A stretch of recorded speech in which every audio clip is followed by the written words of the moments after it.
Emergency का option तो जब हालात पैदा होंगे तो फिर ऑप्शन तो आइन में दर्ज है। आइन में वो आर्टिकल जो है वो मौजूद है, वो कहीं गया नहीं है।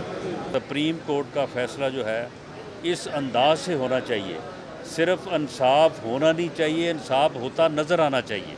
इलेक्शन जो है वो मुल्क में एक वक्त में होने चाहिए। ये 2 असम्बलियों के इलेक्शन पहले और 3 के बाद में ये मुल्क को सियासी बहरान, अफरा तफरी और अनारकी की तरफ धकेलेंगे। बाकी अदालती बहरान जो है इसकी बुनियाद भी उसकी फितना और फसाद पे मबनी सियासत ही है। वो करते हैं कि आज अदालत उज़्मा से ऐसा फ़ैसला जो मुल्क को सियासी बहरान से निकाले और मामलात को बेहतर अंदाज से आगे बढ़ाए, ऐसा फ़ैसला होना चाहिए। और 3 रुकनी बेंच जिसके मुतल्लक कल पाकिस्तान ने और लॉ मिनिस्टर ने पार्लियामेंट में हुकूमत का मौक़िफ़ जो है वो बड़ी सराहत के साथ और वजाहत के साथ जो है वो पेश किया है। हमारा आज भी वही मौक़िफ़ है, लेकिन हम उम्मीद जो है वो बेहतरी की रखते हैं कि सेंस प्रीवेल होगी और मुल्क को इस बहरान से, क्योंकि सियासी बहरान जो है वो तो एक फितने ने, जिसका नाम इमरान खान नियाज़ी है, उसने बड़ी मेहनत से पिछले 10 साल में जो है वो पैदा किया है। और जब सियासी तौर पे अदम इस्तेहकाम हुआ तो मुआशी तौर पे भी जो है वो बहरान का शिकार हुआ मुल्क, और उसके लिए IMF का मुआहदा और पिछले 4 साल में जो पॉलिसियाँ उन्होंने अपनाई वो बुनियादी वजह है। और अब आके अदालती बहरान जो है इसकी बुनियाद भी उसकी फितना और फसाद पे मबनी सियासत ही है कि किस तरह से उन्होंने पिछले 1 साल में कभी लॉन्ग मार्च, कभी एहतजाज, कभी इस्लामाबाद का घिराव, कभी जो है वो इंसानों का समुद्र लाने की बात, और जब इन चीज़ों में नाकाम हुए तो फिर उन्होंने आके असम्बलियाँ जो है वो तोड़ दी। हमारा ये मौक़िफ़ जो है ये इस वक्त पूरी कौम की आवाज़ है, बार्स की आवाज़ है कि इस मामले का फ़ैसला जो है वो फुल कोर्ट के ज़रिए से किया जाए और इलेक्शन जो है वो मुल्क में एक वक्त में होने चाहिए। ये 2 असम्बलियों के इलेक्शन पहले और 3 के बाद में ये मुल्क को सियासी बहरान, अफरा तफरी और अनारकी की तरफ धकेलेंगे। इलेक्शन जो है वो जो आइन में स्कीम दी गई है उसके मुताबिक केयर टेकर सेटअप के तहत जो है वो तमाम असम्बली के इलेक्शन जो है वो एक ही मरतबा होने चाहिए, फ्री होने चाहिए, फेयर होने चाहिए। और सुप्रीम कोर्ट का फ़ैसला जो है इस अंदाज से होना चाहिए, सिर्फ इंसाफ होना नहीं चाहिए, इंसाफ होता नज़र आना चाहिए। 3 मेंबर का मौजूदा बेंच जो है इन हालात में, जब सुप्रीम कोर्ट के अंदर से भी जो है वो मुअज़्ज़ज़ जजेज़ ने जो है वो आवाज़ उठाई है और 4 जजेज़ ने जो है वो इस सो मोटो नोटिस को ख़ारिज किया है, ऐसी सूरत में अगर ये फ़ैसला होता है तो ये ना इंसाफ होगा, ना इंसाफ होता नज़र आएगा, और ये मज़ीद जो है वो पेचीदगियों में जो है वो इजाफ़ा करेगा। हम उम्मीद करते हैं कि चीफ़ जस्टिस सुप्रीम कोर्ट एक दाना और बड़े बैलेंस इंसान है और उनसे पूरी कौम ये तवक्को करती है कि पूरी कौम जो जो आवाज़ उठा रही है, पूरी कौम जिस बात के ऊपर मुत्फिक है, वो भी उसी के मुताबिक जो है मामलात को जो है वो आगे बढ़ाएंगे।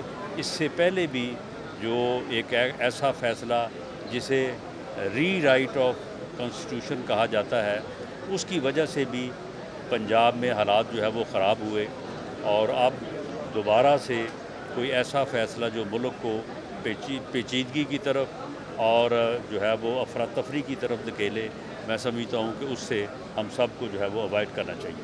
जी जी। पैदा हो रहा है, बिलावल भुट्टो ने भी अपनी तकरीर में कहा कि मुल्क में मार्शल लॉ भी लग सकता है और इमरजेंसी भी लग सकती है। तो आप लोग इस हवाले से क्या कहेंगे बतौर वज़ीर कानून और वज़ीर? जी, मैं लाहौर की लड़ाई है नहीं, ये कोई तख्ते लाहौर की लड़ाई नहीं है। उन्होंने अदल के ऐवानों में कहा है, जो आप पहले बात सुना करें फिर सवाल बनाया करें। आप तनाजुर में देखें, उन्होंने कहा है कि बेंच सारे सूबों के जजेस का होना चाहिए और सिर्फ एक सूबे से सारे जजेस को नहीं बैठना चाहिए।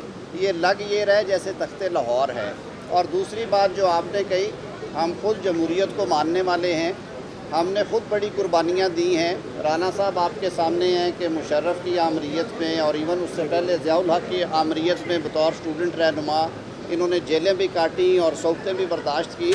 और पिछला जो सिविल मार्शल लॉ मैं उसे कहूँगा जो पिछले 3.5 साल थे, उसमें भी जो लोगों के साथ हुआ, लेकिन इंशाअल्लाह उल अज़ीज़ हम पूरी ताकत के साथ खड़े होंगे। जमहूरियत ही इस मुल्क के मसाइल का हल है और जमहूरियत ही हमें इकट्ठा रख सकती है। लेकिन उसके लिए सारे इदारों का फ़र्ज़ है कि वो अपना आइनी हक़ आइन में रहते हुए अपनी ड्यूटी जो है वो परफॉर्म करें। कल हमने पार्लियामेंट के फ्लोर पे भी कहा, आज वज़ीर दाखिला में भी वही बात की कि इदारे जो हैं वो इज्तमाइयत से, कलेक्टिव विज़डम से चलते हैं, ना कि किसी एक शख्स के अहकामात के ताबे होते हैं। तो हम ये उम्मीद रखते हैं कि इस नाजुक मरहले पे जबकि मुल्क एक सियासी और आइनी बहरान के धाने पे खड़ा है, सुप्रीम कोर्ट भी इस मसले को कलेक्टिव विज़डम के साथ, इज्तमाई सोच के साथ आगे बढ़ाए और इसका हल निकाले, ना कि जो तासुर दिया गया है सुप्रीम कोर्ट के अपने अहकामात में वन मैन शो का या एक मुख्तसर बेंच का। 15 जजेस की मुअज़्ज़ज़ अदालत में अगर 3 रुकनी बेंच इतने अहम फ़ैसले का दोबारा फ़ैसला करना चाहे, जो पहले यही खड़े हो के मैंने बात की थी कि ये प्रोसीडिंग्स 4-3 के साथ खारिज हो चुकी हैं, तो ये बहुत बड़ा सवालिया निशान होगा। बहुत शुक्रिया, हमने थोड़ी सी मुशावरत करनी है। देखें, ये मतीउल्ला साहब आपने जो बात की है, देखें इसमें एक स्पेस या एक जवाज़ जो है वो बनता है कि जिसके ऊपर बिलावल भुट्टो ज़रदारी साहब ने जो है वो बात की है कि आखिर हर फैसले में यही क्यों। और फिर दूसरी बात यह है कि अगर उनका तल्लक जो है वो पाकिस्तान के एक सूबे से या एक शहर से है, तो जो फुल बेंच की जो डिमांड आ रही है और वो डिमांड हर तरफ से आ रही है, वो सियासतदान भी कर रहे हैं, पार्टीज़ कर रही हैं और बार्स कर रही हैं और बार्स की जो मेजर बॉडीज़ हैं वो कर रही हैं, तो फिर इसमें हर्ज क्या है? अगर ये मुतालबा मान लिया जाए तो ये तमाम जो इस वक्त अदालत के हवाले से बहरानी कैफियत है वो सारी जो है वो बेहतर हो सकती है, ठीक हो सकती है। यही 3 जजेज उस फैसले में भी मौजूद थे जिससे PMLN की गवर्नमेंट बनी है, जो अभी तक चल रही है, आप क्या कहेंगे उस फैसले? ये 3 जजेज उस फैसले में भी मौजूद थे जिसमें जो है वो सारी बार्स और तमाम लॉ नोइंग लोग जो है वो बात कह रहे हैं कि that was amount to rewrite the constitution. उसमें भी यही तीनों जजेस थे। तो मामला ये है कि हमें उनकी ज़ात का एहतराम है, वो मुअज़्ज़ज़ जजेस हैं, वो हमारे लिए बाइस इज़्ज़त हैं, काबिल एहतराम हैं। चीफ़ जस्टिस साहब का हमने बार बार ये बात दोहराई है, आज भी ये बात दोहराई है। तो हमें उनकी ज़ात के हवाले से नहीं, लेकिन फ़ैसलों के ऊपर बात हो सकती है, तनकीद हो सकती है। ये जो वो फ़ैसला करने जा रहे हैं उसके मुतल्लक हम ये बात कर रहे हैं कि ये फ़ैसला जो है ये मुल्क में सियासी बहरान के ख़ात्मे का बायस जो है वो बनना चाहिए। और ये इसी तरह से बनता है कि जिस तरह से तमाम फ्रीकैन का एक बात के ऊपर कंसेंसस है। इसके ऊपर तो पीटीआई जो है उसने भी जो है वो एतराज़ नहीं किया। उन्होंने भी कहा कि जी अगर फुल बेंच बने तो हमें इसके ऊपर कोई एतराज़ नहीं है। तो इस समय पर हर्ज क्या है इसमें?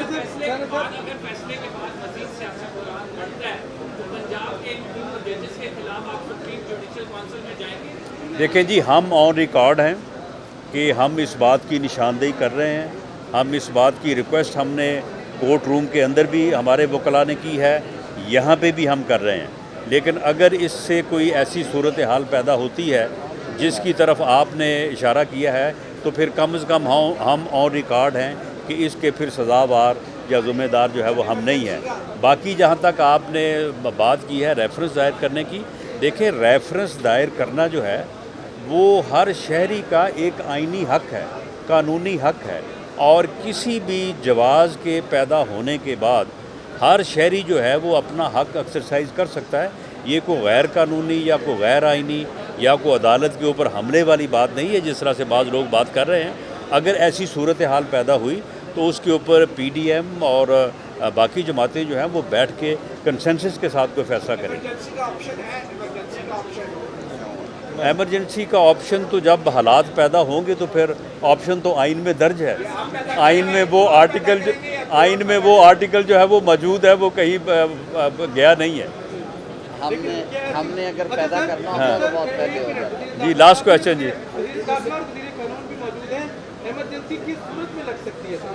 आइन के आर्टिकल 232 में लिखा हुआ है। हम पूरी ज़्यादा पढ़ चुके हैं, हमें इजाज़त है, हमने कानूनी मुशावरत पूरी करनी है। तफसील है उसमें। Thank you.